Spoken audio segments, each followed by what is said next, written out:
This is my first ever YouTube video. Super exciting. Okay, I'm a pharmacist in Australia and today I'm breaking down why the 9 to 5 is a trap if you actually want to become successful. If you don't know me, hi, my name's Chantel. I'm a pharmacist. I recently quit my job with no backup plan and I've now started a business. I also work in tech, mainly in marketing and a little bit of product. So I do a lot of different things and wear a lot of different hats. I've tried multiple different things from social media management and marketing all the way through to having my personal brand on TikTok and Instagram.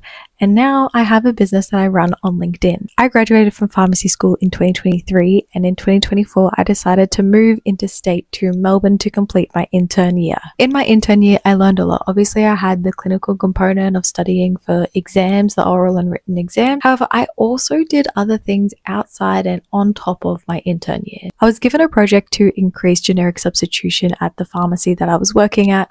I also started doing social media for them before I left. I also got an award for my research in my intern training program. Having all these different experiences really helped me realize that there is so much more to pharmacy than what you're really expecting. When you graduate, you think, yep, okay, cool. I'm either going to community or I'm going to hospital and that's that. But really, there are so many different ways that you can actually use your degree. One of those ways is through a more business pathway. So a lot of people are interested in pharmacy ownership.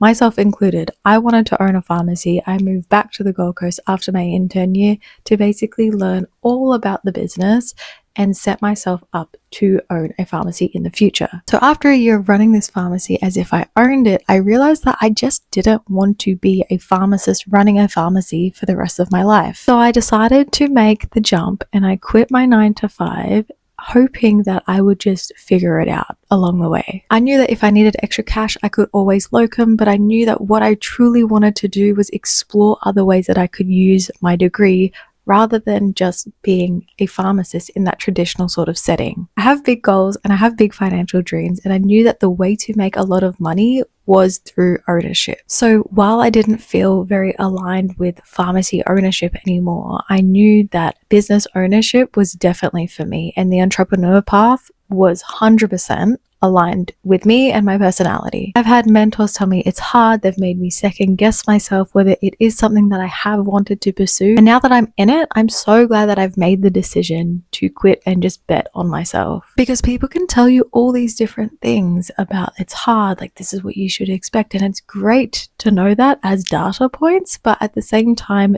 you won't know until you actually go and do it yourself. If you're somebody who is wanting to pivot in their career, maybe get into business ownership, maybe get into a different role in pharmacy, the first thing that you need to start with is your mindset. And I know everyone thinks it's so cringy, but it's true. You need to be able to tolerate risk. And an exercise that I recommend that isn't financial advice, okay, so don't come for me, but an exercise that I recommend is to take an amount that you can afford to lose, say it's $100, and go and invest it in something that you think will give you a better return, that you think will actually make you more money. But you also have to be willing to risk it all. And what you choose to do with that $100 is completely up to you, but it can't be something like investing in a course. Don't get me wrong, I love courses, I love learning, I am a lifelong learner for sure.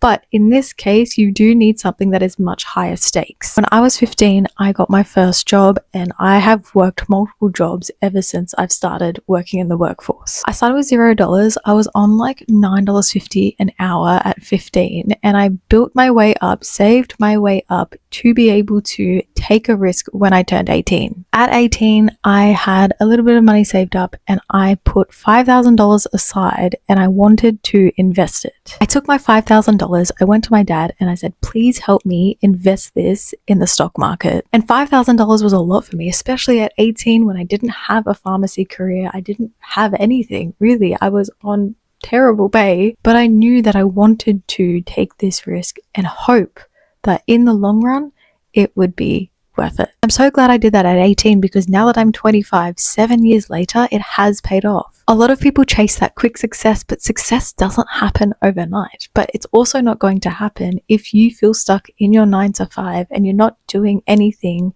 to make yourself better off financially. I do definitely think that you can build a business while still having a 9 to 5. However, if it is draining your energy as much as it drained mine, then there was no way that I was coming home after work and putting in 100% of effort that a business needs to really get it off the ground. That's where a lot of people stay stuck. They're doing everything right and they're wondering why their businesses aren't growing. They're wondering why they're not making any money from their side hustles. And it's because they can't actually give it the 100% that it needs to truly take off. Change is good, growth is good, money is good, but you can't do any of that without risk. So if you're an ambitious professional tired of feeling stuck in your job, feeling like you don't know where to go, take a risk, because that risk could honestly change your life. So subscribe to my channel to follow me on my journey.